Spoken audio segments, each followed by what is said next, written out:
السلام علیکم ویورز، امید کرتا ہوں کہ آپ سب لوگ خیریت سے ہوں گے۔ گرمی کے موسم میں برڈز کو بیماریوں سے بچانا، وہ بیماریاں جو گرمی کی وجہ سے برڈ کے اندر آیا کریں، تو اس کے لیے اگر ہم اپنے خوراک کے اندر وہ اجزاء شامل کر لیں جس سے معاونت ملے برڈ کو ان بیماریوں سے بچنے کی، تو اس کی اور زیادہ آپ مدد کرتے ہیں برڈ کی، اس کا مدافعتی نظام کو بہتر بنانے میں۔ لیکن اس چیز کو نظر انداز نہیں کر دینا کہ آپ کوئی بھی پریونٹیو تھراپی، چاہے ہربل ریمیڈی ہے یا ایلوپیتھک ہے، آپ یوز کر رہے ہو اور آپ اپنے برڈ کو وہ ٹیمپریچر اور نمی کا تناسب جو ہونا چاہیے اس کے لیے اسے نظر انداز کر دو، تو کبھی بھی ایسا نہیں ہوگا کہ آپ کا برڈ بیماری سے بچ جائے، ایک اچھی گروتھ کر لے، ایک اچھی افزائش کر لے، وہ ممکن ہی نہیں ہوگا۔ لہٰذا آپ حضرات سے یہ گزارش ہے کہ پہلے توجہ دیں، 50 سے 60% نمی کا تناسب کرنے کی کوشش کریں اپنے برڈ کی گھریلو سطح پہ، کمرشل فارمنگ میں ہے، ہوا کا نظام بہتر کریں اپنے شیڈ کے اندر، تو نہ پروڈکشن نیچے آئے گی، نہ کسی قسم کا آپ کے برڈ کو سانس کی نالی میں پس کا مسئلہ پڑے گا۔ یہ اگر نہیں کریں گے تو پھر دوائیں اس کا علاج نہیں ہوا کرتی، کیونکہ دوا جو ہے وہ تب اثر کرتی ہے جب آپ اس کی وجہ کو دور کر دو، وجہ وہیں رہے اور دوا چلتی رہے، ایسا نہیں ہو سکتا۔ دوا پہ اور وقت پہ وقت کو آپ ضائع کرو گے۔ لہٰذا میری گزارش ہے آپ سے کہ اس فارمولا کو جو آپ کو ابھی شیئر کریں گے، ایک ہربل ریمیڈی جس کا سال ہا سال سے ٹرائل چل رہا ہے، اس کی ڈوز کو اور اس کا طریقہ کار کو اس میں رد و بدل نہ کرنا، تاکہ آپ اس سے فائدہ اٹھا سکو۔ ہمیں چاہیے ہوگی اجوائن چاہیے ہوگی ہمیں۔ میں یہ اب آپ کو جو اس کی مقدار بتا رہا ہوں، اس کو نوٹ کر لینا، پھر میں آپ کو بتاتا ہوں کہ کتنے برڈز کے لیے۔ پہلے ہمیں چاہیے ہوگی اجوائن قریب میں 100 گرام، اس کے ساتھ میں ہمیں پودینہ چاہیے ہوگا تازہ بالکل، پودینہ قریب میں ہمیں چاہیے ہوگا 130 گرام پودینہ۔ اسے دھو لیں، صاف کر لیں، اور اسی طرح اس کی ٹہنی پتے ان کو الگ نہیں کرنا، اسی طرح رہے یہ۔ اور تیسری چیز ہمیں چاہیے ہوگی شہد قریب میں 30 گرام،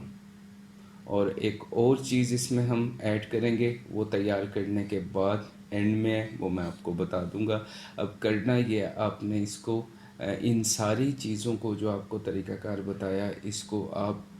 دھیمی آنچ پہ چولہے پہ رکھ کے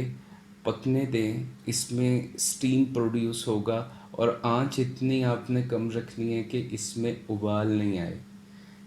کیونکہ یہ والا جو طریقہ کار ہے، یہ میں جو اس کی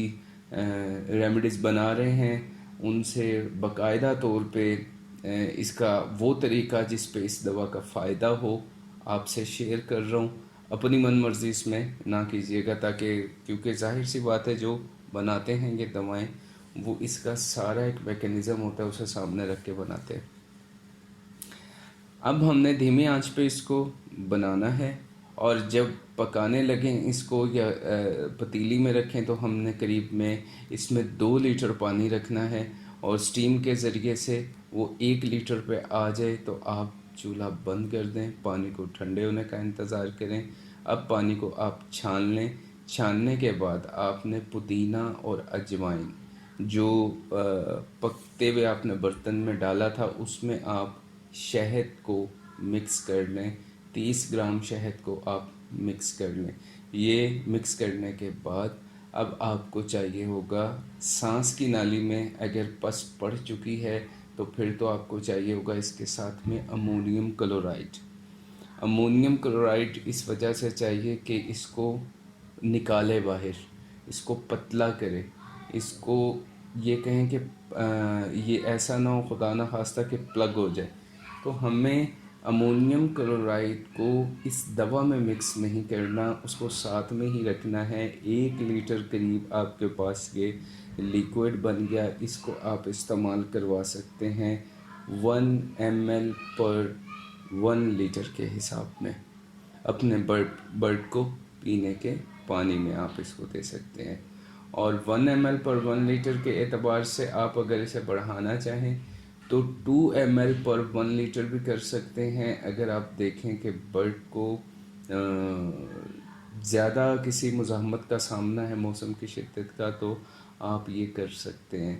ہیٹ سٹریس کی وجہ سے بخار کا آ جانا، یہ اس میں معاونت کرے گا. برڈ کو جو اس کا میں نے آپ کو بتایا تھا ہانپنے کا نظام جو ہے، جسے ہم ایویپوریشن کولنگ پروسیس بولتے ہیں، برڈ خود کو ٹھنڈا کرنے کے لیے کرتا ہے. سپورٹیو ہے اس میں بھی یہ، اور برڈ کو یہ ایک طرح سے ٹھنڈک بھی فراہم کرتا ہے. لہٰذا ہم اس چیز کو قطعی طور پہ یہ نہیں سمجھیں گے کہ ہم نے یہ ریمیڈیز بنا دیں تو اب ہمارا کام ختم، ہمارے برڈ کو کوئی بیماری لگنے والی نہیں ہے. یہ برڈ کی معاونت اس صورت میں کرتی ہیں چیزیں جب آپ کے برڈ کو نمی کا تناسب اور درجہ حرارت پہ پورا آپ کا کنٹرول ہو اور اس کو دو، تو یہ چیزیں پھر انشاءاللہ گرمی کے موسم میں برڈ کے لیے انتہائی فائدہ مند ہوں گی. انڈے کی پیداوار میں بھی اس کی معاونت کریں گی، سانس کی نالی میں بھی اس کی معاونت کریں گی، ریسپائریٹری ٹریک ہوا اس کا، ڈائجسٹیو ٹریک ہوا. آپ بڑا عجیب فرق دیکھیں گے اس میں اس کو استعمال کرنے سے. تو یہ بنا کے رکھ لیں آپ اور اسے آپ استعمال کر لیں. لیکن یہ 1 لیٹر جو میں نے آپ کو اس کا لکوڈ بتایا، اس کو آپ زیادہ عرصہ تک نہیں رکھ سکتے. اسے 1 ہفتے میں استعمال کر لیں، کیونکہ اگر آپ کا تھوڑا ہے، فلاک کا سائز چھوٹا ہے، آپ 250 ml یا 200 ml بنا لیں. یہ جو آپ کو میں نے ریمیڈی بتائی ہے، اس کو آپ تقسیم کر لیں 4 پہ، ڈیوائڈ کر کے ایکول پورشن نکال لیں اس کا، اجوائن کا، پودینہ کا اور شہد کا، اور اس طرح آپ اس کو بنا سکتے ہو. اب پس پڑ چکی سانس کی نالی میں تو امونیم کلورائڈ کے ساتھ ہم یہ کریں گے کہ امونیم کلورائڈ 1 ml/1 لیٹر اسی دوا کے ساتھ ہم اپنے برڈ کو دیں گے. اور اگر ہم سمجھتے ہیں کہ اس سے ہمیں ہمارے برڈ کو بیماری کی حالت میں کہ بیمار ہو چکا فرق نہیں پڑ رہا، تو پھر ہمیں ایلوپیتھک کی طرف اس کا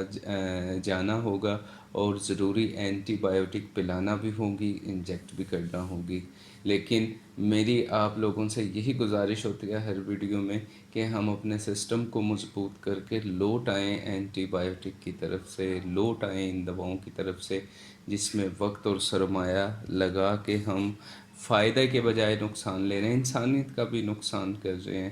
علاج کی غرض سے اینٹی بایوٹک استعمال ہوں تو اس کی ایک محدود مدت ہوا کرتی ہے، اس کا وڈرال پیریڈ ہے، اس کے بعد ہم انڈا گوشت استعمال کر سکتے ہیں. لیکن جب گروتھ پروموٹر کے نام پہ اینٹی بایوٹک استعمال ہونے لگے، پریونٹیو تھراپی کے نام سے جب دوائیں استعمال ہونے لگیں ایلوپیتھک کی، تو یہ لمحہ فکریہ ہے سب کے لیے کہ ہم کس طرف جا رہے ہیں. اس کا شعور جن لوگوں کو ہے ان سے بھی یہ درخواست ہے کہ اس چیز کو بڑھائیں. لوگوں میں خاص کر جو گھریلو سطح پہ فارمنگ کر رہے ہیں وہ بالکل اس چیز سے ناواقف ہیں کہ کوئی اینٹی بایوٹک کا نقصان بھی ہو سکتا ہے. ان کو بتائیں گے، جب بولیں گے ہم کہ تو ان کو ان کی آنے والی نسلوں میں یہ چیز فائدے کا باعث بنے گی، تو اللہ پاک ہمارا بھلا کریں گے. ہمیں ایک چیز کا پتہ لگ گیا تو ہمیں اسے آگے ڈیلیور کرنا چاہیے. اور AMR کا مسئلہ اتنا زیادہ ایک حساس مسئلہ ہے اور ہم اتنے ہی زیادہ